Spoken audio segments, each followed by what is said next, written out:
Bahagianya hati kalau dia bersih, jernih. Tidak dikotori oleh hal-hal yang tercela. Tidak ada sombong, tidak ada iri, tidak ada dengki. Hatimu akan nyaman, bahagia.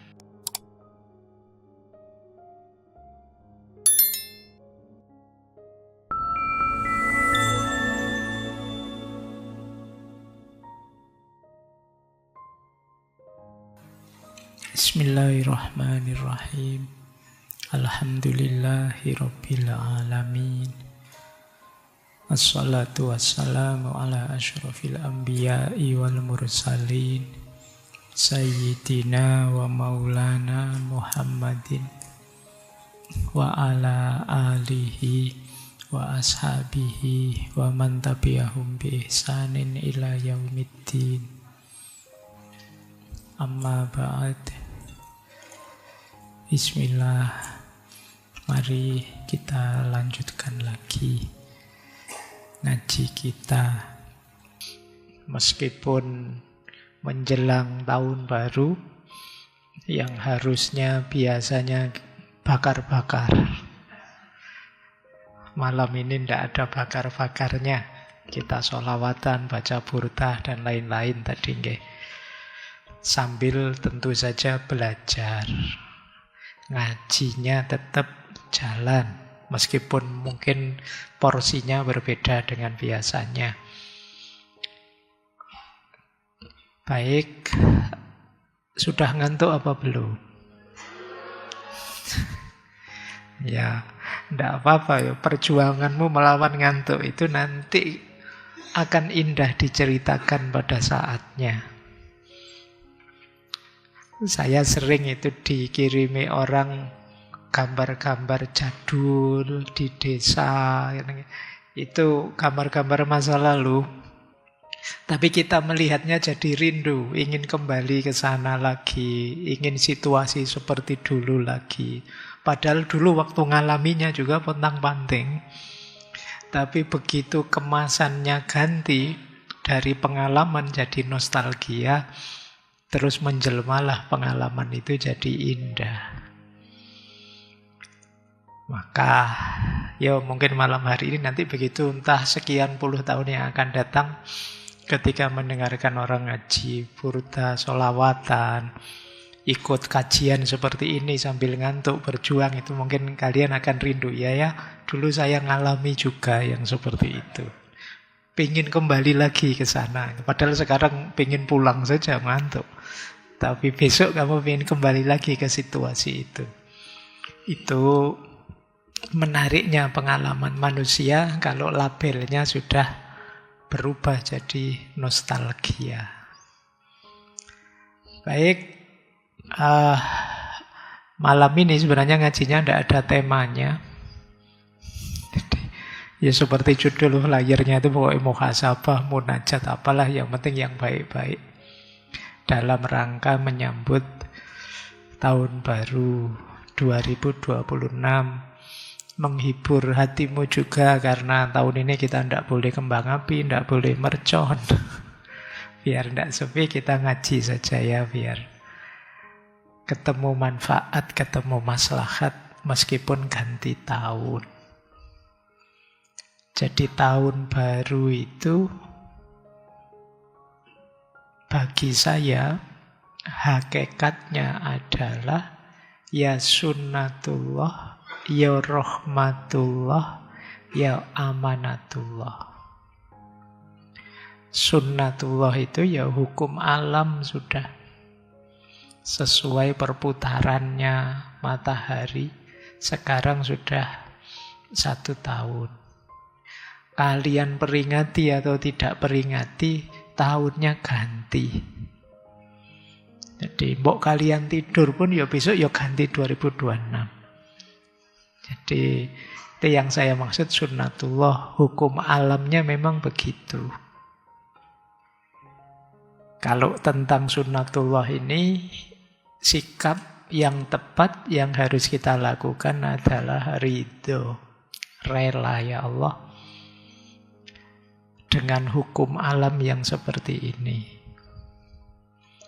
Yang kedua, tahun baru itu adalah juga rahmatullah, anugerah Allah, buah sayang dan cintanya Allah pada kita. Maka kita masih diberi waktu, diberi kesempatan untuk menikmati tahun 2026.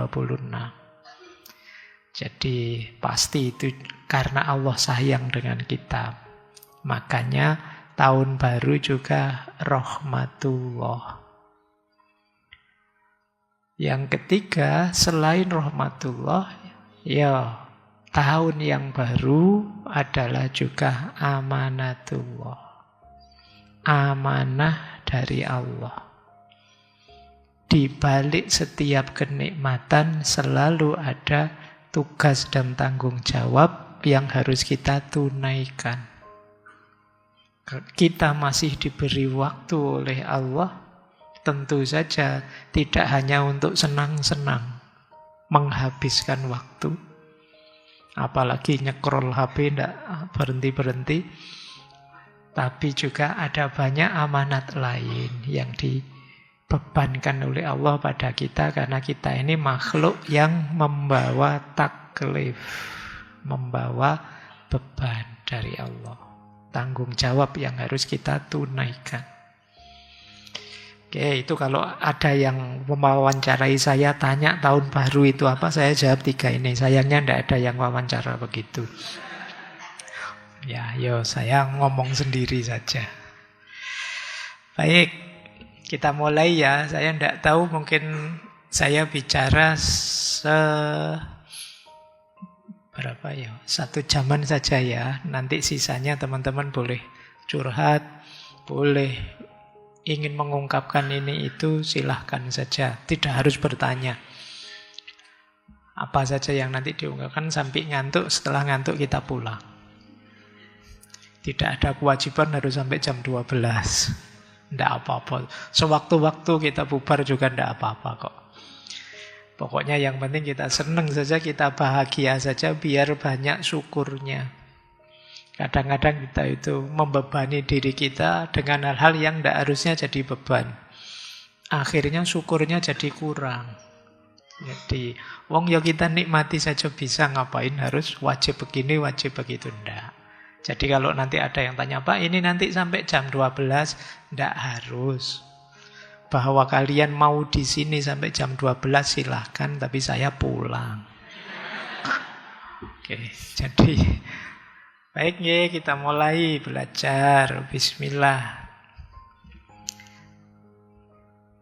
Saya membawa itu beberapa ayat. Nanti silahkan teman-teman mengkaji ayat ini sendiri-sendiri di kamarnya masing-masing. Yang menurut saya ayat ini berhubungan dengan maknanya tahun yang baru. Yang pertama nanti silakan dibuka surat Al-Furqan ayat 62. Yang bunyinya wa huwallazi ja'alal laila wan nahara khilfatan liman aroda ayyadzakara au aroda syukura. Dan dialah Allah yang menjadikan malam dan siang silih berganti bagi orang-orang yang ingin mengambil pelajaran atau ingin bersyukur. Jadi pergantian waktu, perjalanan waktu, siang, malam, termasuk ganti tahun, itu Allah yang menetapkan, dan di baliknya ada pelajaran. Jadi bagi orang yang mau mengambil pelajaran dan mau bersyukur, pergantian waktu itu mengandung pelajaran dan mengindikasikan syukur. Bayangkan kalau waktu tidak ganti-ganti, siang malam tidak ada gantinya, hidup ini jadi berat. Siang terus ya tidak enak, malam terus ya tidak enak. Nah, jadi saya tidak tahu, saya sekali 2 kali dengar Pak, saya itu anak senja, Pak, misalnya gitu. Yo, senja itu jadi nikmat karena ada pagi, ada siang, ada malam. Kalau hidup ini senja terus, ya ndak enak. Meskipun kamu ngaku anak senja. Saya pernah baca, saya itu Pak, putra hujan, Pak, seneng hujan. Iya, tapi kalau hujan terus ndak berhenti-berhenti, ya kamu sumpek. Paling tidak jemuranmu ndak kering. Jadi, segala sesuatu ada ukurannya. Makanya Allah juga nakdir laila wan nahar, siang dan malam itu silih berganti. Dan di baliknya ada banyak pelajaran, dan di baliknya juga ada banyak alasan untuk kita bersyukur. Kemudian surat Ar-Rum ayat 54. Allahul ladzi khalaqakum min dha'fin thumma ja'ala min ba'di dha'fin quwwatan thumma ja'ala min ba'di quwwatin dha'fan wa syaibah. Ini juga perjalanan waktu tapi yang berhubungan dengan kita manusia. Allah lah zat yang menciptakanmu. Awalnya kita itu dha'fin, lemah. Waktu kita lahir kan kita lemah. Tidak bisa hidup sendiri tanpa pertolongan orang-orang sekeliling kita. Tapi mimba di dha'fin kuwatan. Tapi terus Allah menumbuhkan kekuatan kita. Teman-teman hari ini mungkin yang hadir ngaji itu sekarang fasemu adalah fase kuat. Tapi jangan lupa nanti mimba di kuwatin dha'fan. Nanti setelah kuat akan lemah lagi. Usia bertambah. Tenaga mulai susut. Apa-apa mulai berkurang. Kayak kemarin saya nulis yang 50 tahun itu sudah sinyal. Segalanya tidak seperti dulu. Kalau dulu apa-apa bisa diforsir, sekarang tidak bisa. Kenapa? Sudah mulai menuju fase kelemahan lagi setelah kuat. Nah, itulah fase waktunya manusia. Itu di belakang ditambahi wasyaiban. Wasyaiban itu dan beruban. Menjadi syekh, menjadi tua, rambutnya putih, itu kita lemah lagi nanti. Baik. Ini perjalanan waktu. Kalau tadi berhubungan dengan alam, siang, malam. Yang kedua ini berhubungan dengan manusia. Kalau yang ketiga, ayat surat Ali Imran, ayat 140. Ini berhubungan dengan dinamika hidup. Sepanjang perjalanan waktu. Jadi, ini sebenarnya ayat ini turun setelah perang Uhud ketika umat Islam kalah. Tapi terus diingatkan oleh Allah, in yamsaskum korhum faqad massal qaumu korhum mithlu. Jika kamu mendapat luka, maka sesungguhnya kaum itu pun yang sekarang mengalahkanmu, dulunya juga mendapat luka yang serupa. Ini kan perang Uhud, umat Islam kalah. Sebelumnya perang Badar, umat Islam menang. Watilkal ayyamu nudawiluha bainan nasi. Dan masa-masa seperti itu, ada kalah, ada menang, kami pergilirkan, silih berganti bainan nasi di antara manusia. Jadi memang sunatullahnya begitu. Hidup itu ada kalah, ada menang. Jadi kadang-kadang kita sukses, kadang-kadang kita gagal, kadang kita kalah, kadang kita menang. Nudawiluha. Allah yang mempergilirkannya. Ini di antara hikmahnya waktu. Kemudian ada surat Hasyr ayat 18. Kalau ini teman-teman hafal, pastinya sering dibaca oleh imam sholat Jumat biasanya. Yang kadang-kadang kalian, wah, membaca ayat ini panjang mesti. Gitu ya. Pengenmu orang ngimami itu kan kulhu sama ina atau ina saja. Begitu ayatnya panjang kamu gelisah sudah. Padahal ini maknanya luar biasa. Ya ayyuhalladzina amanuttaqullaha wal tanzur nafsum ma qaddamat lighad. Wahai orang-orang yang beriman, bertawakallah pada Allah dan hendaklah setiap orang memperhatikan apa yang telah diperbuatnya untuk hari esok. Persiapan untuk hari esok, apa yang sudah engkau lakukan. Jadi kalau malam hari ini majelis kita ini diberi judul munajat, muhasabah dan sejenisnya, sebenarnya bagian dari mempertanyakan pada diri kita, kalian sudah siap-siap apa? Besok sudah 2026. Kalian sudah siap apa? Kalian sudah punya rencana apa? Punya resolusi apa kalau bahasamu hari ini? Kalau enggak punya gimana, Pak? Ya enggak apa-apa. Ya enggak apa-apa maksudnya ya sekarang enggak apa-apa. Tapi kan hidup itu harus direncanakan di versi terbaiknya. Eman-eman loh, kamu punya waktu ini. Diberi Allah jatah masihan. Kalau tidak serius memanfaatkannya nanti nyesel. Itu. Baik, kita mulai nggih. Temanya muhasabah. Sudah dapat ayat berarti sah ya, ini sudah jadi pengajian. Sekarang kita mulai filsafatan. Kita mulai berpikir. Nanti kita mulai menelusuri, diawali dari diri kita. Masuk lebih luas ke lingkungan sekitar kita, apa yang terjadi.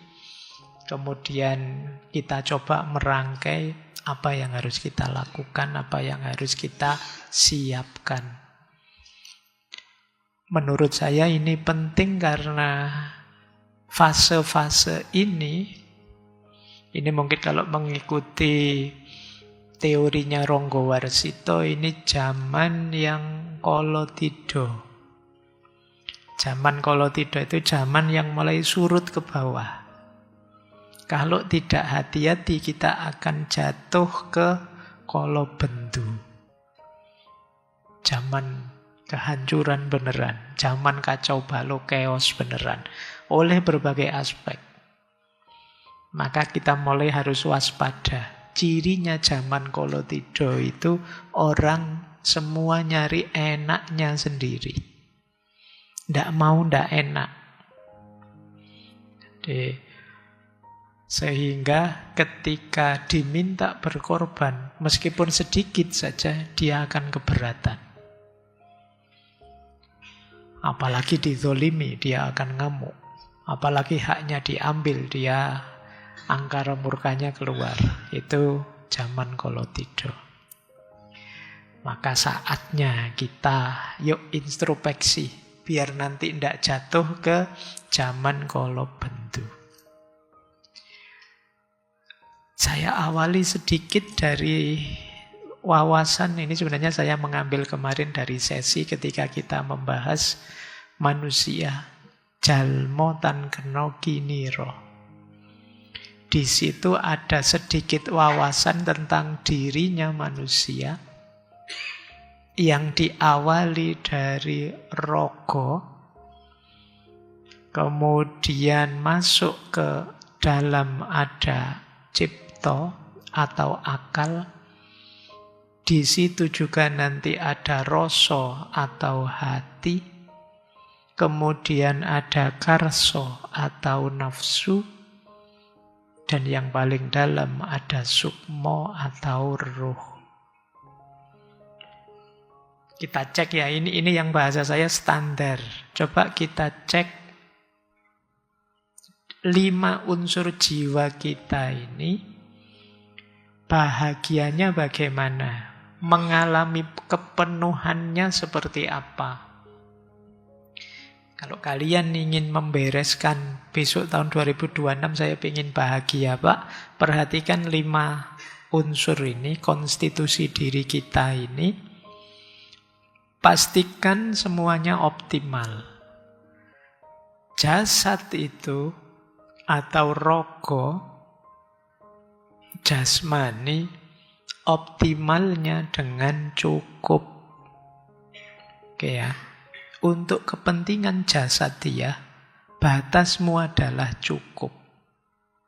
Kurang akan menyusahkanmu, berlebihan juga menyusahkanmu. Itu rogo. Jadi penuhi kebutuhannya sampai level cukup. Jangan lebih, jangan kurang. Makan ya, penuhi, jangan kurang makan. Yo, nanti masalah. Tapi juga jangan berlebihan makan. Masalah juga. Minum juga begitu. Pokoknya semua yang fisik penuhi sampai standar cukup. Kalian akan bahagia. Ya. Baik. Saya lanjutkan. Kemudian akal. Kalau akal, bahagianya ada di luas. Pikiran itu semakin dia paham, semakin dia nyaman. Kalau dia tidak ngerti sesuatu, dia gelisah. Maka pikiranmu biar tidak banyak gelisah, kamu bahagia, belajar terus. Cari ilmu seluas-luasnya. Itu kebahagiaannya akal. Jadi ngerti ini, ngerti itu akan membahagiakanmu. Tapi begitu kamu ketemu sesuatu yang kamu tidak paham, kamu kan gelisah. Apa sih ini? Apa sih maunya? Apa sih maksudnya? Kamu akan gelisah. Begitu paham, ini kan momen pencerahan, momen eureka, momen aha. Kita akan bahagia. Maka akal bahagianya dengan luas. Berarti nanti 2026 kalau kalian ingin membahagiakan hidupmu di aspek akal, belajar sebanyak mungkin. Cari ilmu, cari informasi seluas mungkin. Jangankan yang utama-utama, yang penting-penting. Kadang untuk hal remeh saja, itu kalau kita tidak tahu, ya gelisah. Misalnya kamu ditanya, ternyata ada loh pejabat yang selingkuh, itu kan sopo toh, kan kamu heran. Terus kamu tanya-tanya, itu kamu kan ketika tidak tahu kamu gelisah. Nanti di komen itu kamu tanya, iki opo toh itu. Kadang-kadang kan saya iseng buka, kan ada video pendek-pendek itu. Cuplikan film apa. Itu kan terus kadang komentarnya itu banyak, ini judulnya apa toh yo? Judul, semua tanya judul. Sekedar tidak tahu judulnya, kamu segelisah itu. Padahal yo filmnya juga entah bagus entah enggak. Cuma kamu penasaran saja judulnya dok. Ini judulnya apa toh yo? Yang posting tidak serius, macam-macam gitu. Alah wong cuma judul. Tapi itulah bahagianya akal. Jadi dia kalau tidak tahu dia gelisah, kalau tahu dia tenang. Kalau di epistemologi Islam itu ada istilah sukunun nafas, tenangnya jiwa, itu tanda-tanda orang sudah paham. Baik, diingat-ingat yang kedua ini ya, nanti dicek dirimu. Kalau masih banyak hal yang ingin kamu tahu, kejar. Ini kalau dalam bidang filsafat disebut curiosity, daya ingin tahunya manusia. Rasa ingin tahunya manusia. Yang ketiga, hati atau qalb. Bahagianya hati kalau dia bersih, jernih. Tidak dikotori oleh hal-hal yang tercela. Tidak ada sombong, tidak ada iri, tidak ada dengki. Hatimu akan nyaman, bahagia. Jadi kalau ingin hidup bahagia, bersihkan hati. Jadi kalau masih ada benci, masih ada iri, masih ada dengki, yakinlah bahwa kamu tidak tenang hidupmu. Itu hati. Penjelasannya panjang. Tapi kalian sudah tahulah maksudnya. Saya lanjutkan. Nah, ada lagi nafsu, karso, keinginan, hasrat. Ini daya pendorong dalam hidup kita. Kalau nafas, bahagianya ketika dia terkendali. Boleh kok kalian menginginkan apa, punya cita-cita apa, punya ambisi apa, tapi pastikan terkendali. Terkendali itu kalian tidak menginginkan yang di luar kuasamu, yang tidak realistis, yang tidak dosa, yang tidak merusak. Kendalikan keinginanmu, kamu akan bahagia. Tapi begitu keinginanmu tidak terkendali, apa saja ditabrak, norma-norma tidak dipedulikan, hasilnya pasti kacau, hidupmu gelisah. Maka bahagianya nafas ketika dia terkendali. Dan yang terakhir, ini dimensi paling dalam, dimensi roh. Orang Jawa menyebutnya sukmo. Bahagianya roh adalah ketika dia dekat. Maksudnya dekat itu dekat dengan Tuhan, dekat dengan Allah. Semakin dia dekat dengan Allah, semakin bahagia. Semakin dia jauh, semakin dia tidak bahagia. Maka kalian harus selalu ngukur dirimu sejauh mana aku ini dekat atau jauh dari Allah, sejauh mana aku selalu sadar Allah dekat denganku atau tidak. Ini berhubungan dengan bahagia dirimu yang paling dalam, yaitu aspek roh atau sukmo. Baik, ini ya kita buka dari konstitusi diri kita sendiri, yang itu punya 5 unsur tadi. Kalau kamu 2026 ingin bahagia, jasmanimu, kebutuhannya penuhilah secara cukup. Jangan berhenti belajar, biar akalmu lega puas. Karena kaya ilmu, kaya wawasan, bersihkan hatimu, kendalikan nafsumu, dan mendekatlah sedekat mungkin kepada Allah. Itu nanti akan jadi kunci hidupmu bahagia. Oke. Baik, ini saya membacanya standar umum ya. Standar umum itu ya nanti ketika saya bilang cukup bagi saya mungkin beda dengan cukup bagi kalian. Ukurannya. Misalnya saya sekarang makan 1 piring itu sudah rasanya terlalu berat, terlalu kenyang. Sementara kalau usiamu kan 3 piring belum cukup, Pak. Akan bisa begitu. Jadi yang saya maksud standar umum ya. Jadi umum itu beda-beda. Keinginan misalnya dalam situasiku keinginan tertentu realistis, tapi dalam situasi kalian tidak. Jadi saya pingin ya 1 bulan sekali menamatkan kitab ini misalnya. Itu mungkin karena saya bisa baca bahasa Arab, realistis. Tapi bagi kalian yang masih Iqra 3 misalnya, tidak realistis keinginan yang seperti itu. Jadi, oke ya, ini konstitusi diri namanya. Kalian perhatikan dirimu sejauh mana kebutuhannya bisa terpenuhi. Disitulah kuncinya kebahagiaan. Baik, sekarang kita masuk ke lapangan, kita masuk ke arena. Sudah menyiapkan dirimu, sekarang kita masuk ke arena.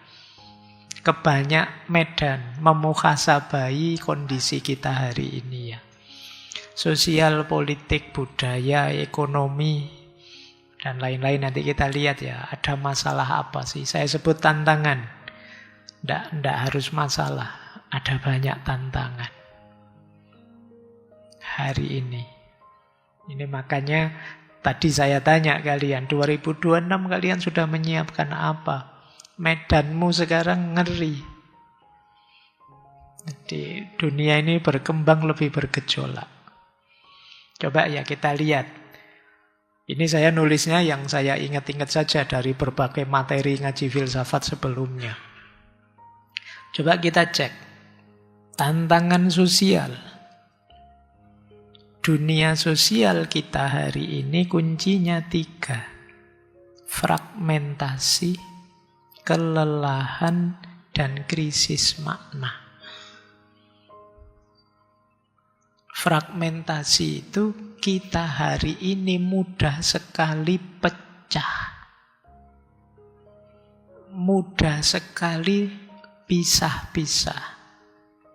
Bahkan tidak harus berdasarkan kelompok atau aliran. Sekedar berdasarkan berita, kita bisa musuhan sama orang lain. Oh, dia pro ijazah, kalau saya kontra ijazah. Loh itu saja tentang berita ijazah itu kita bisa pecah sekarang. Itu yang saya maksud, kita terfragmentasi. Mudah, setiap berita apapun kadang kita pecah. Masyarakat kita mudah pecah sekarang. Padahal kita punya alat komunikasi yang canggih, yang hebat, yang harganya sekarang bisa puluhan. Kemarin saya lihat ada yang ratusan juta. Harusnya kan alat komunikasinya canggih, kita semakin tersambung. Tapi faktanya kita justru tambah pisah-pisah. Ini yang disebut fragmentasi. Kemudian kita lelah secara sosial, meladeni situasi yang berubah-ubah dengan cepat. Krisis makna. Nah, itu saya sebut ya. Kita terasing di tengah konektivitas. Kadang-kadang secara fisik itu kita ngumpul, tapi secara batin, pikiran, hati kita tidak nyambung. Duduk bersama sih, tapi ngobrolnya tidak dengan orang sebelah kita, tapi dengan orang yang jauh dari kita. Oke, ini yang disebut kita semakin terfragmentasi. Sosial skill kita tambah lama, tambah kecil, tambah rendah.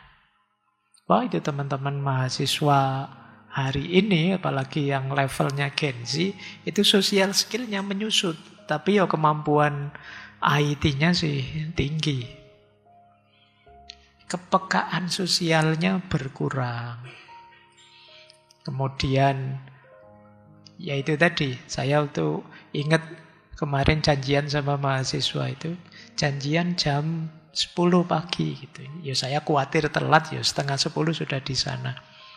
Sampai jam 10 lebih tidak muncul-muncul anaknya, tiba-tiba WA, "Pak, Bapak sudah di ruangan?" Itu jawab. Asik ini. Ya tak jawab, "Sudah Mas. Sebentar ya Pak, saya masih di kos, saya mau ke sana." Lah ya kudune aku tuh ya yang bilang begitu. Kok ya kualik. Itu pun yang kadang pamitnya, "Pak, besok Senin saya mau bimbingan. Nanti saya tunggu Bapak di kantor jam 10 ya." Gitu. Itu koyo bagi dia itu sudah sangat sopan. Dia tidak sadar itu merintah-merintah dosennya itu kan bahasa lainnya, "Pak, ke kantor ya jam 10 besok ketemu saya." Kan ngono. Cuma itu yang saya maksud kepekaan. Jadi kita itu punya alat yang bisa menyambungkan kita dengan sangat canggih, tapi faktanya kita tambah terpecah-pecah, terpisah-pisah. Skill sosial kita turun. Terus efeknya banyak terjadi kelelahan-kelelahan. Karena terpecah-pecah itu kan menunjukkan chaos, tegang di antara kita. jatuhnya kita kelelahan semua. Maka di situ saya simpulkan nanti siap-siap 2026 akan banyak, sebenarnya masih seperti kemarin-kemarin, tapi mungkin lebih banyak orang emosi di medsos, orang sinis, kemudian ada problem trust, orang saling tidak percaya, saling curiga. Karena mungkin terlalu banyak kebohongan sosial, terlalu banyak manipulasi sosial. Saya yakin teman-teman hari ini kalau ada yang nelpon kok hanya angka, namanya belum terekam, itu mikir berkali-kali sebelum diangkat. Karena begitu diangkat ya macam-macam. Bisa asuransi, bisa penipuan ini, penipuan itu akhirnya. Padahal mungkin kadang-kadang ya penting. Tapi kita lebih mengedepankan nyari aman. Ini tantangan sosial bagi saya. Orang jadi mudah sinis, mudah nyinyir karena low trust tadi. Kita tidak saling percaya di antara kita. Oke. Ya bukti paling sederhana, ketika masyarakat itu sudah tidak saling percaya, biasanya cirinya tambah banyak aturan baru. Aturan lama macet. Karena aturan lama macet ditambah aturan baru lagi. Aturan baru lagi, undang-undang lah, apalah, aturan apapun ditambah sekarang.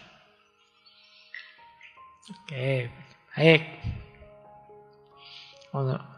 Saya kapan itu sama teman-teman dosen ada acara, masuk ke satu masjid, di depannya ada aturan tulisan. Anak-anak dilarang masuk. Itu akhirnya saya tidak boleh masuk sama cilik ra iso mlebu. Jadi ini kok nambah aturannya jadi aneh-aneh, jadi lucu-lucu gitu. Apalagi ada gedung itu, binatang dilarang masuk. Saya khawatirnya kalian terus jadi minder mau masuk. Ana tulisannya pet not allowed. Baik ya, masyarakat kita mulai krisis kepercayaan. Tidak hanya pada pemerintah, antar kita sendiri juga begitu. Ini tantangan 2026.